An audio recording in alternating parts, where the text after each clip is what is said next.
Hello friends, welcome back to our channel. तो इससे पहले मैंने आपको पेडागोजी और मैथमेटिक्स में कुछ क्वेश्चन कराया था। अगर आपने वो नहीं देखा है तो देख लीजिएगा, लिंक आपको डिस्क्रिप्शन में मिल जाएगा, नहीं तो प्लेलिस्ट में जाके आप देख सकते हैं। तो आज यहाँ पे हम करने वाले मैथ टीचिंग का टेक्निक और साथ में मेथड कि आप किस तरह से मैथ विषय को पढ़ा सकते हैं, या आप छात्र छात्राओं में इसका इच्छा जागृत कर सकते हैं या समझ विकसित कर सकते हैं। तो देखिए यहाँ पे पहला जो है ओरल वर्क। तो मौखिक कार्य आप दे सकते हैं या आप सुन सकते हैं छात्र छात्राएं से। मौखिक कार्य से मतलब ऐसे कार्य से है जिसमें बच्चे किसी कार्य अथवा गणना को बिना किसी कागज और पेंसिल की मदद के मन हल करते हैं। उसके बाद है रिटर्न वर्क, लिखित कार्य। जब गणित में समस्याओं या प्रश्नों को मौखिक रूप से हल ना करके कागज पर पेन या पेंसिल की मदद से लिखित रूप में हल किया जाए, तब वह गणित में लिखित कार्य कहलाता है। इसे ही लिखित गणित भी कहा जाता है। लिखित कार्य को छोटी कक्षाओं में अधिक महत्व दिया जाना चाहिए। उसके बाद है प्रैक्टिस वर्क यानी कि अभ्यास कार्य। सीखे गए कार्य कौशलों अथवा ज्ञान को नई परिस्थितियों में उपयोग करना ही अभ्यास कार्य है। अभ्यास कार्य द्वारा प्राप्त किया गया ज्ञान अधिक स्थायी और संचित रहता है। उसके बाद है होमवर्क, गृह कार्य। गृह कार्य उस कार्य को कहते हैं जो छात्रों द्वारा घर पर किया जाता है।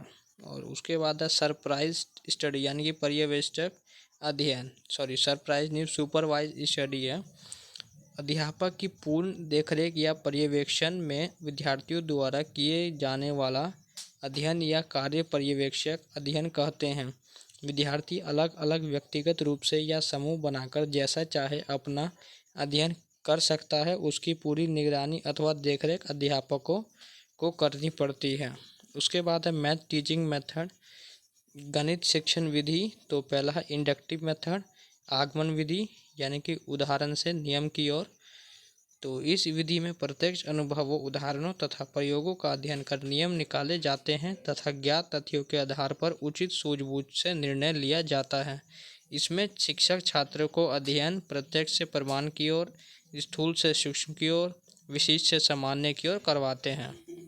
आगमन विधि के प्रयुक्त चरण स्टेप्स यहाँ पे हैं। सर्वप्रथम हम एक उदाहरण प्रस्तुत करते हैं यानी एग्जाम्पल। उस उदाहरण का निरीक्षण किया जाता है, ऑब्जर्वेशन।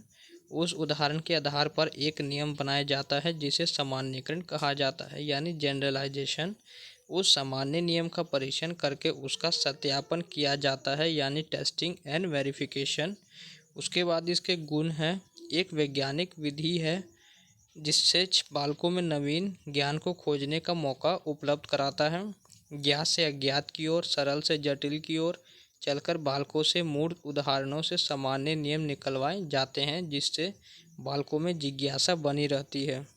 स्वयं से अधिगम करने के कारण अधिगम कई स्थायी रहता है। बालक स्वयं ही समस्या का निवारण अपने विश्लेषण से प्राप्त करते हैं, जिससे उनका अधिगम स्थायी रहता है। व्यवहारिक और जीवन में लाभप्रद विधि है। उसके बाद इसके दोष हैं। तो समय अधिक लगता है, अधिक परिश्रम और सूझ की आवश्यकता होती है। एक तरह से अपूर्ण विधि है क्योंकि खोजे गए नियमों या तथ्यों की जांच के लिए निगमन विधि की जरूरत होती है।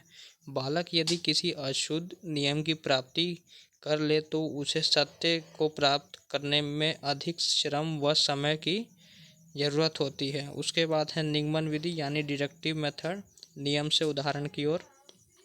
इस विधि में पहले से स्थापित नियमों व सूत्रों का प्रयोग करके अध्यापक छात्रों को समस्या का समाधान करना सिखाते हैं।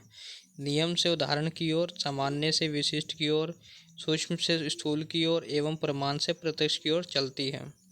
निगमन विधि के गुण, यह एक सरल और सुविधाजनक विधि है। स्मरण शक्ति के विकास में सहायक है। संक्षिप्त और व्यवहारिक विधि है। बालक तेजी से सीखता है। निगमन विधि के दोष, रटने की शक्ति पर बल देती है।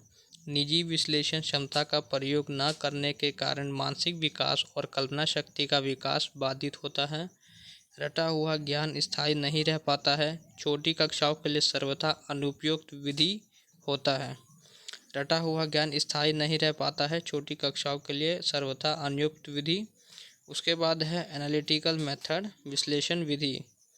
किसी विधान या व्यवस्था क्रम की सूक्ष्मता से परीक्षण करने की तथा उसके मूल तत्वों को खोजने की क्रिया को विश्लेषण नाम दिया जाता है। यह विधि अज्ञात से ज्ञात की ओर चलती है। इसका प्रयोग रेखा गणित में प्रमेय, निर्मेय आदि को सिद्ध करने में प्रयुक्त होता है। विश्लेषण विधि के गुण। तो यह एक मनोवैज्ञानिक विधि है जो बालकों को जिज्ञासा उत्पन्न कर उनमें अध्ययन के प्रति रुचि उत्पन्न करती है। स्वयं समस्या का समाधान करने, हल खोजने पर बल देती है। अन्वेषण क्षमता अर्थात खोज करने की क्षमता का विकास होता है। स्थायी ज्ञान उत्पन्न होता है। विश्लेषण विधि के दोष। अधिक समय लेने वाली विधि है। कुशल अध्यापन की जरूरत होती है। अधिक तर्क शक्ति, सूझ शक्ति की जरूरत होती है। छोटी कक्षा के बालकों के लिए अनुपयोगी मानी जाती है। उसके बाद फोर्थ मेथड है संश्लेषण विधि यानी सिंथेसिस मेथड। संश्लेषण का अर्थ होता है अनेक को एक करना, अर्थात इस विधि में कई विधियों का उपयोग करके समस्या का समाधान करने पर बल दिया जाता है। हिंदी पढ़ाने में पहले वर्णमाला सिखाकर तब शब्दों का ज्ञान कराया जाता है। तत्पश्चात शब्दों से वाक्य बनाए जाते हैं। संश्लेषण विधि के गुण। ज्ञात से अज्ञात की ओर ले जाती है, अर्थात ज्ञात नियमों का प्रयोग करके अज्ञात परिणाम की प्राप्ति की जाती है। सरल और सुविधाजनक विधि मानी जाती है। समस्या का समाधान तीव्रता से संभव है।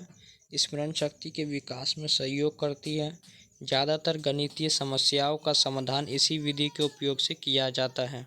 उसके बाद संश्लेषण विधि के दोष। तो रटने की प्रवृत्ति पर जोर देती है, जिससे अन्वेषण क्षमता के विकास का मौका उपलब्ध नहीं होता है। नवीन ज्ञान, तार्किक क्षमता और चिंतन रहित विधि है, अर्थात इनके विकास में सहयोग नहीं करती है। अर्जित ज्ञान अस्थायी होता है, अर्थात जब तक सूत्र याद है तब भी तक समस्या का हल निकाला जा सकता है। छोटे बालकों में चिंतन शक्ति का ह्रास करती है। उसके बाद है ह्यूरिस्टिक मेथड यानी कि अनुसंधान विधि। बोधपूर्वक किए गए प्रयत्न से तथ्यों को संकलित करके सूक्ष्मग्राही तथा विवेचक बुद्धि से उसका अवलोकन या विश्लेषण करके नए तथ्य या सिद्धांतों की खोज करना ही अनुसंधान विधि है। उसके बाद प्रॉब्लम सॉल्विंग मेथड। तो किसी समस्या का समाधान या हल प्राप्त करने के लिए क्रमबद्ध तरीके से किसी सामान्य विधि या तदर्थ विधि का प्रयोग करना पड़ता है। समस्या समाधान अधिगम के अंतर्गत जीवन में आने वाली नवीन समस्याओं के तरीकों का हल निकालना संभव होता है। तो यही था हमारा मैथ का टीचिंग टेक्निक और टीचिंग मेथड। तो इसके बाद दूसरा क्वेश्चन सब किया जाएगा। तो वीडियो को लाइक और चैनल को सब्सक्राइब करना। Thanks for watching this video.